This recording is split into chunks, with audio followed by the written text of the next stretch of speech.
మంత్రి చెల్లిపోయిన వేణుగోపాల్ ఆసక్తికర వ్యాఖ్యలు చేశారు. జగన్ నీ తల నరికేస్తాను అంటే ఎందుకు అని కూడా అడగకుండా తల వంచుతా అంటున్నారు మంత్రి. బంగాళాఖాతంలో దూకమన్నా కూడా మారు మాట్లాడకుండా దూకేస్తా అంటున్నారు. అలాంటిది నియోజకవర్గం మారమని ఆదేశిస్తే మారకుండా ఉంటానా అంటున్నారు. ఎన్నికల్లో రాజమండ్రి రూరల్ నుంచి ఆయన పోటీ చేస్తున్నట్లుగా ప్రకటించారు.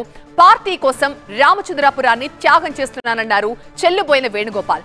30 ఏళ్ల శత్రుత్వం ఉన్న బోస్ త్రిమూర్తుల్ని ఒక్కడి చేసిన సమర్థుణ్ణి నేను అంటున్నారు వేణుగోపాల్. సీఎం జగన్ పై తన వీరాభిమానాన్ని చాటుకున్నారు మంత్రి చెల్లిపోయిన వేణుగోపాల్. ముఖ్యమంత్రి ఏం చెప్పినా మారు మాట్లాడకుండా శిరసావహిస్తాను అంటున్నారు. ఆఖరికి బంగాళాఖాతంలో దూకేయమంటే కూడా దూకేస్తానంటున్నారు వేణుగోపాల్. 30 ఏళ్లుగా శత్రువులు మిత్రులు చేసినటువంటి గనుడు ఒకే ఒక్కడు తడిసి వేణుగోపాల్. 30 ఏళ్లుగా శత్రువులే కదా మిత్రులు చేశారే, ఇంతకంటే చిత్తువంతుడు ఎవడు ఉంటాడు? వేళ అవసరం వైద్యుడి అవసరం రకరకాలుగా ఉంటుంది. అలాగే కాకినాడ నుంచి రాజమండ్రి రూరల్ అన్నాడు. ఎవరు నాకు ముందు రోజు వరకు కూడా తెలియదు.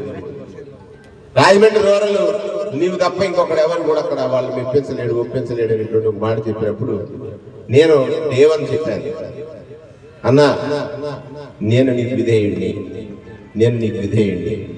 నువ్వు కత్తి పట్టుకుని నేను నరికేస్తానంటే ఎందుకని అడగకుండా తల పెట్టగల సమర్థత ధైర్యం నువ్వు బంగాళాఖాతంలో దూకమను, ఎందుకు దూకమంటున్నావు అడగకుండా దూకగల సమర్థత ధైర్యం నాకు. ఎందుకంటే నీ తండ్రి నాకు జిల్లా పరిషత్ చైర్మన్ ఇచ్చాడు.